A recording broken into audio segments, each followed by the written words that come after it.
Halo, Assalamualaikum warahmatullahi wabarakatuh. Ketemu dengan saya Hendras Budi Paningkat dalam catatan harian pegawai ATR BPN. Nah, teman-teman semuanya, kali ini saya akan membahas tentang pejabat pembuat akta tanah atau PPAT, mulai dari pengertian, tugas pokok dan kewenangannya, termasuk juga PPAT sementara dan PPAT khusus. Nah, rujukan yang saya gunakan yaitu menggunakan Peraturan Pemerintah Nomor 37 Tahun 1998 tentang Peraturan Jabatan PPAT dan Peraturan Pemerintah Nomor 24 Tahun 2016 tentang perubahan dari PP nomor 37 tahun 98. Nah, menarik ya, di sini ada beberapa pasal yang ditambahkan, tapi ada juga pasal-pasal yang dihapuskan. Oke, kita mulai satu persatu ya.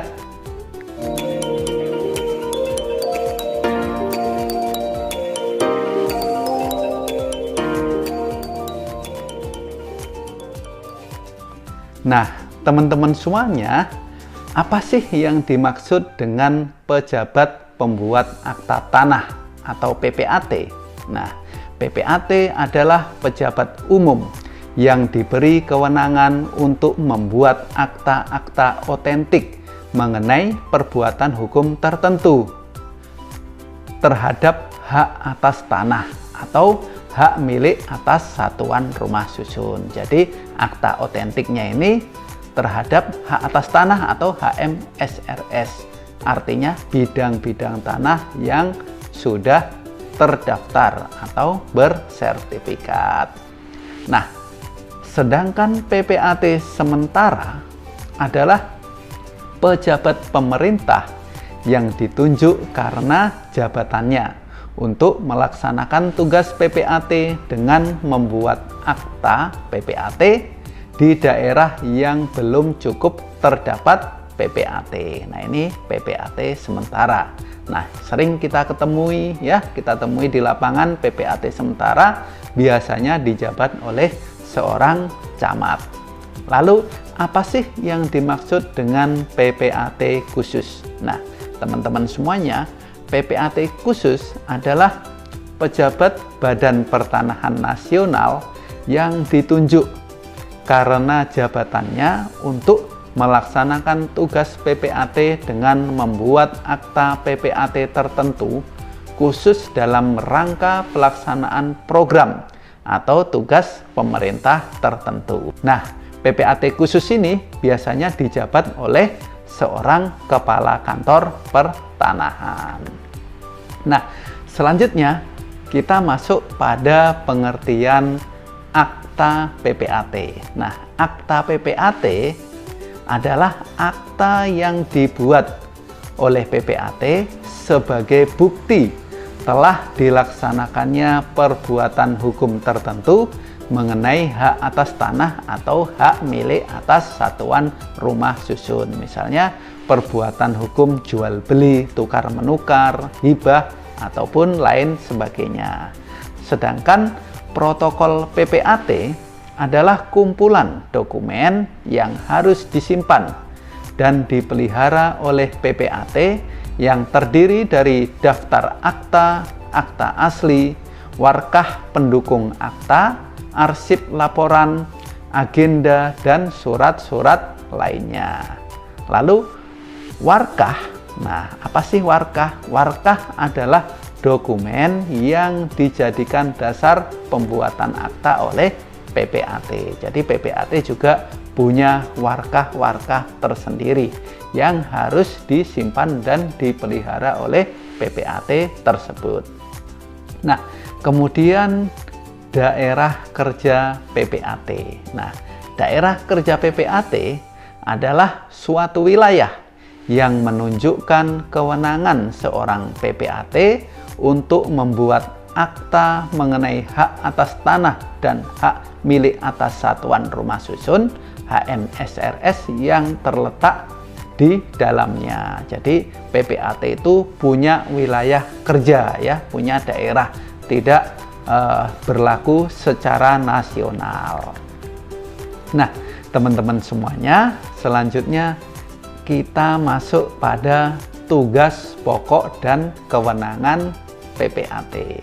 Nah, di sini PPAT bertugas atau memiliki tugas pokok melaksanakan sebagian kegiatan pendaftaran tanah ya, sebagian kegiatan pendaftaran tanah dengan membuat akta sebagai bukti telah dilakukannya perbuatan hukum tertentu mengenai hak atas tanah ya, mengenai hak atas tanah atau hak milik atas satuan rumah susun HMSRS yang akan dijadikan dasar bagi pendaftaran perubahan data pendaftaran tanah yang diakibatkan oleh perbuatan hukum itu. Nah, di sini dijelaskan PPAT melaksanakan sebagian kegiatan tetapi belum bersifat final atau belum bersifat terakhir ya, karena akta yang dibuat oleh PPAT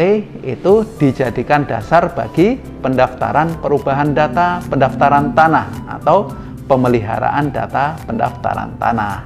Misalnya akta jual beli itu dikeluarkan atau dibuat oleh PPAT, dan akta jual beli itu dijadikan dasar untuk kegiatan apa? Kegiatan peralihan hak atau balik nama. Misalnya teman-teman semuanya membeli sebidang tanah, tanah tersebut sudah bersertifikat, nah, sudah terdaftar kategorinya sebagai hak atas tanah, atau beli sebuah apartemen yang sudah bersertifikat dengan sertifikat hak milik atas satuan rumah susun, maka dibuatlah akta jual beli. Nah, kemudian dari akta jual beli tersebut dijadikan dasar untuk dilakukan balik nama di kantor pertanahan. Jadi kesimpulannya PPAT adalah mitra dari Kementerian ATR BPN untuk tugas-tugas pemeliharaan data pendaftaran tanah atau layanan pendaftaran tanah yang bersifat derivatif ataupun turunan. Jadi itulah mengenai tugas pokok PPAT ya, aktanya seperti apa. Nah, selanjutnya perbuatan hukum ya, perbuatan hukum atas hak atas tanah ataupun HMSRS tersebut terbagi sebagai berikut ya, teman-teman semuanya. Yang pertama, jual beli ya, produknya akta jual beli. Yang kedua, tukar menukar, produknya akta tukar menukar. Terus yang ketiga, hibah, produknya akta hibah.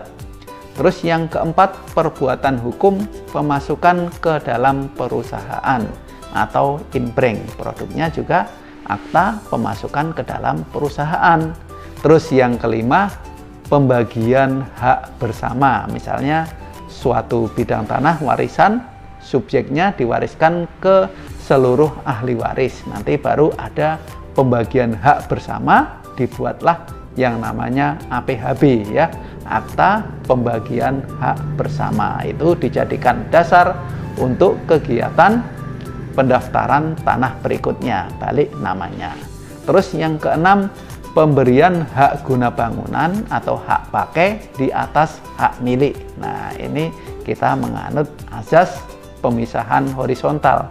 Bisa saja ada hak guna bangunan atau hak pakai tetapi di atas hak milik, banyak contohnya. Dan ini juga merupakan suatu perbuatan hukum dan harus dibuatkan akta oleh PPAT.